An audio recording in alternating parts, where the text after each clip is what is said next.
জি, আসসালামু আলাইকুম। আসলে আমি কিছু কথা বলতে চাইনি, কিন্তু কেন জানি আমার মনে হলো যে আমি তনি আপুকে অনেক আগে থেকে অনলাইনে দেখি, উনাকে আমি অনেক বেশি ফলো করি। উনি খুব মানে মেন্টালি ভাবে খুব স্ট্রং একটা নারী। তো ওনাকে আসলে আমার ভালো লাগে, মানে কিছু খোলামেলা পোশাক আশাক পরে, তারপরও কেন জানি মনে হয় যে মেয়েটা আসলে মেন্টালি ভাবে খুব স্ট্রং। আর তারপরে হচ্ছে হয়তো বা কোনো এটা এটা আসলে এক একজনের ব্যক্তিগত বিষয়। আম, তো উনার তো আসলে প্রথম স্বামীর সাথে উনার খুব একটা ভালো সম্পর্ক ছিল না। এটা আসলে অনেক নারীদেরই হয়। এটা অনেক নারীদেরই হয় জীবনে। নারীরা কলঙ্কিত হয়, ওই যে উল্টাপাল্টা বিয়ে হয়, বিয়ে হওয়ার পরে নারীরা অনেক অনেক ধৈর্যশীল হয়, অনেক ধৈর্য ধরে। ধৈর্য ধরার পরে পুরুষদের ক্ষেত্রে থেকে কিন্তু নারীরা বেশি প্রতারিত হয়। হ্যাঁ, এটা দেখা গেছে সবসময় পুরুষদের, মানে পুরুষরা একদম দুধের দোয়া তুলসী পাতা, পুরুষদের কোনো দোষ নাই। মেয়েরা যদি সংসার করতে না পারে, মেয়েরা যদি ডিভোর্স হয়ে যায়, তখন মেয়েদের একটা নাম হয়ে যায় ডিভোর্সি, ডিভোর্সি, ডিভোর্সি। হ্যাঁ, কিন্তু পুরুষদের কোনো নাম দেওয়া হয় না। পুরুষরা হাজারটা দোষ করলেও সে পুরুষ মানুষ। এটা আমাদের বাংলাদেশের প্রেক্ষাপটে, এটা আমাদের সামাজিকতা, এটা পুরুষতান্ত্রিক মন মানসিকতার কারণে এটা হচ্ছে। তো একটা ডিভোর্সি নারী জানে যে তার জীবনটা কতটা লড়াইয়ের। এটা যখন সে সন্তান নিয়ে চলে আসে, তখন সে জানে যে এটা আসলে কতটা লড়াইয়ের। সামাজিকভাবে, পারিবারিকভাবে, মানসিকভাবে, সবটা দিক দিয়ে তাকে আসলে অনেক স্ট্রাগল করতে হয়, অনেক কষ্ট করতে হয়। আর সবসময় মনে করে যে ডিভোর্সি নারীরা শুধুমাত্র দেহের জন্য, তারা দেহের ক্ষুধার পাগল। মানে ডিভোর্সি নারীদেরকে খুব সহজে পাওয়া যাবে, ডিভোর্সি নারীদেরকে তারা শুধু শারীরিক চাহিদা, শারীরিক ক্ষুধা মেটানোর জন্য উন্মাদ হয়ে থাকে। তাদের স্বামী নাই, তাদের স্বামী নাই, তারা অনেক পাগল, উন্মাদ। হ্যাঁ, এই জিনিসটা আমাদের বাংলাদেশের প্রেক্ষাপটে অনেক বেশি মনে হয়। কিন্তু খুঁজে নিয়ে দেখেন যে আসলে ডিভোর্সটা হয় পুরুষদের কারণে, কারণ পুরুষরা নারীদেরকে ওইভাবে সম্মান দিতে জানে না, নারীদেরকে ওইভাবে সম্মান করে না। তখন দেখা গেছে যে অনেক কারণে, তাদের মায়ের জন্য, তাদের বোনদের জন্য, তাদের বড় ভাবির জন্য, বড় ভাইয়ের জন্য এটা হয়। তারপর হচ্ছে মামা, তাদের আরো অনেক আত্মীয় স্বজনের জন্য এই ধরনের সমস্যা হয়। তারপর হচ্ছে আরো বিষয় আছে। অনেক সময় কি করে অনেক শিক্ষিত মেয়েরা ভাবে যে একটা মানে কম লেখাপড়া জানা ছেলেকে যদি বিয়ে করি, তাহলে মনে হয় সে আমাকে বেশি সম্মান দিবে, সে আমাকে ভালো রাখবে, সে আমাকে অনেকটা বেশি মূল্যায়ন করবে আমি একটু তাকে ছাড় দিলে। এটা ভেবে অনেক পরিবারেই কি করে, যখন বাবা মারা যায় কিংবা আরো কোনো সমস্যা থাকে, তখন কি করে ওই মেয়েটা যদি একটু সুন্দরী হয়, তখন ভাবে যে বাবা মা ভাই বোন আত্মীয় স্বজনেরা ভাবে যে মেয়েটাকে তো একটু, যদি একটু লেখাপড়া কম জানে, আসলে অল্প বিদ্যা ভয়ঙ্করী, এটা কিন্তু মিথ্যা না। আপনার শিক্ষিত শত্রুও ভালো, কিন্তু মূর্খ বন্ধু ভালো না। এই জিনিসটা আমার ব্যক্তিগত জীবনে আমি অনেকটা উপলব্ধি করেছি। হ্যাঁ, আমিও অনেক একজন স্ট্রাগল করা নারী, আমি অনেক লড়াই করছি, আল্লাহর মতো এখনো লড়াই করছি। তো আমি দেখেছি আসলে আপনারা না জেনে এই কথাবার্তা বলেন যখন নারীতে ডিভোর্স হয়ে যায়। এখন কিছু কিছু নারীরা আছে, অনেক সময় অনেক নারীরা বেশি চাহিদা সম্পন্ন, অনেক কারণে নারীর এরকম হচ্ছে, কিন্তু বেশিরভাগই দেখা গেছে যে আসলে পুরুষদের কারণে, পুরুষরা নারীদেরকে অনেক বেশি প্রতারণা করে, অনেক বেশি প্রতারিত করছে। আমি সব পুরুষদেরকে বলছি না, কিন্তু বেশিরভাগই আজকাল বর্তমান যুগে যেটা দেখছি যে এটা হচ্ছে, নারীরাও অনেক সময় করতেছে, আমি নারীদেরকেও ভালো করছি না। কিন্তু আমার কথা হচ্ছে যে তনি আপুর প্রথম হাজবেন্ড এতদিন কোথায় ছিল? মেয়েকে নেওয়ার জন্য মানববন্ধন করতে হবে কেন? বাবা যদি ভালো থাকে, বাবা যদি দায়িত্বশীল থাকে, তাহলে তো বাবার সাথে মেয়ের একটা ভালো সম্পর্ক অবশ্যই থাকে। ডিভোর্স হয়ে গেলে হয়তো ওয়াইফের সাথে সম্পর্ক থাকে না ওইভাবে, কিন্তু যেহেতু সন্তান আছে, এবং আমি তো দেখছি যে তনি আপু যথেষ্ট মেয়েটাকে আদর করে, মেয়েটাকে খুব ইয়া করে। ইদানিং হয়তো বা মেয়েটাকে মানে অনলাইনে খুব একটা দেখি না ভিডিওতে, জানি না মেয়েটা কোথায় আছে। যেখানে আছে মেয়েটাকে ভালো রাখুক, ভালো থাকুক, আমিন। আমার কাছে কেন জানি হয়তো বা ভিডিওতে আনে না, হয়তো পড়াশোনার চাপ আছে, যেহেতু সে ইংলিশ মিডিয়ামে পড়াশোনা করে, এখন পরীক্ষা, ডিসেম্বর মাস, হতে পারে এই কারণে, হতে পারে। তো উনার যেহেতু সাদাত রহমান, যে উনি যখন সানভীর বাবা, হ্যাঁ আমি বলতে চাচ্ছি না উনাদের ব্যক্তিগত বিষয়, কিন্তু এটা অনলাইনে অনেক বেশি দেখতেছি, দেখে আসলে বলতে চাচ্ছি যে আসলে ডিভোর্সি একটা নারী, সে অনেক লড়াই করছে জীবনে, অনেক লড়াই করে সে একজন নারী উদ্যোক্তা হয়েছে। এখন তার অনেক টাকা হয়েছে, অনেক টাকা হয়েছে, আল্লাহর রহমতে সে একটা পজিশনে ভালো আছে। আর দেখা গেছে যে উনি কিন্তু ওনার যে বৃদ্ধ হাজবেন্ড ছিল, উনি ওই বয়স্ক লোকের জন্য কিন্তু অনেক খারাপ খারাপ কথা, নোংরা নোংরা কথা ওনাকে শুনতে হয়েছে। আমি মাঝে মাঝে অবাক হয়েছি যে ওনার এত ধৈর্য কিভাবে হয়, যে মানুষ ওনাকে এত নোংরা নোংরা কথা বলে।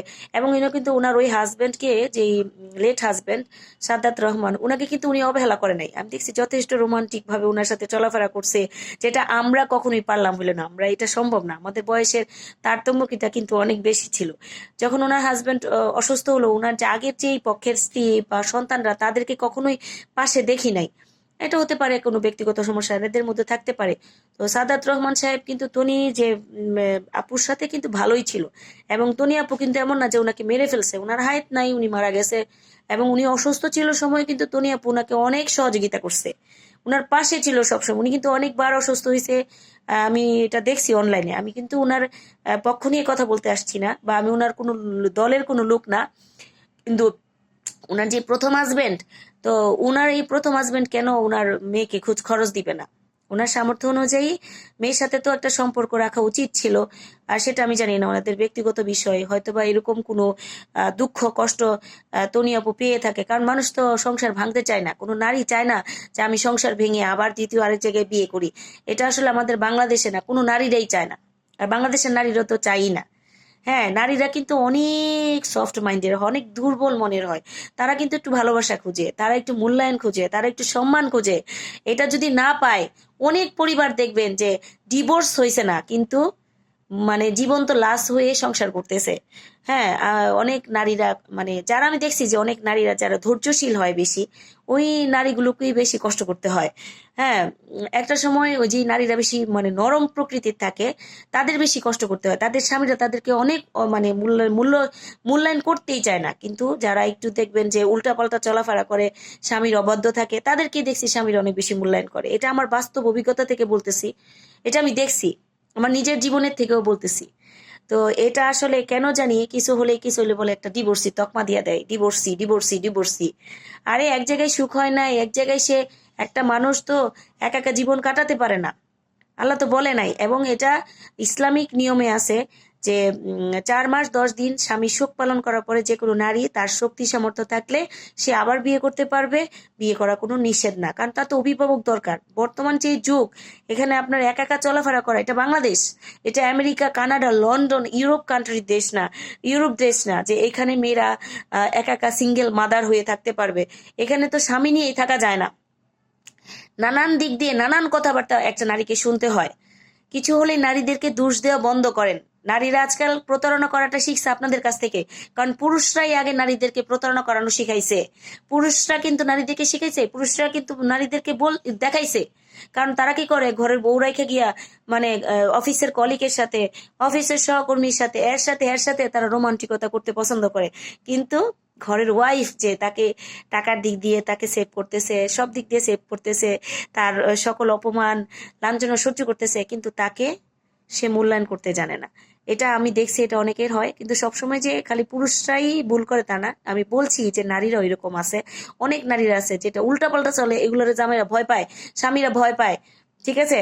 তো আমি বলছি যে আসলে আপনাদের কি হয়েছে, এটা ফেসবুকে এভাবে না এসে আপনার মেয়ে যদি তনি আপু কোনো অন্যায় করে থাকে, কোনো ভুল ত্রুটি করে থাকে, উনি কি করবে? উনি বিয়ে করছে, হ্যাঁ, আপনার সাথে তো ওনার ডিভোর্স হয়ে গেছে। ডিভোর্স হয়ে যাওয়ার পরে এখন আপনি কেন আবার তাকে বিয়ে করতে চাচ্ছেন? এতদিন কোথায় ছিলেন? ওনার তো মাঝখানে আরেকজন স্বামী ছিল, ওনার হাজবেন্ড মারা যাওয়ার পরে এখন কেন আপনি উনাকে বিরক্ত করতেছেন? আপনার যদি কিছু টাকা পয়সা লেগে থাকে বা প্রয়োজন পড়ে, ওনার সাথে আপনি ভালোভাবে ভদ্র ভাষায় সুন্দরভাবে কথা বলে দেখেন মীমাংসা করতে। কিন্তু এইভাবে ফেসবুকে এসে আপনার স্ত্রীকে এভাবে উল্টাপাল্টা বলতে পারেন না, কারণ আপনার একটা সন্তান কিন্তু আপনার এই স্ত্রীর কাছে আছে। তো আমি আসলে আপনাদের পক্ষ নিয়ে কথা বলতেছি না, বা আপনাদের বিরুদ্ধে কথা বলছি না ভাই। এটা আপনাদের ব্যক্তিগত বিষয়, কিন্তু এটা অনলাইনে আমি দেখতেছি, দেখে আসলে এই বিষয়টি নিয়ে আমার কথা বলতে একটু ইচ্ছে হলো। খালি ডিভোর্সি ডিভোর্সি।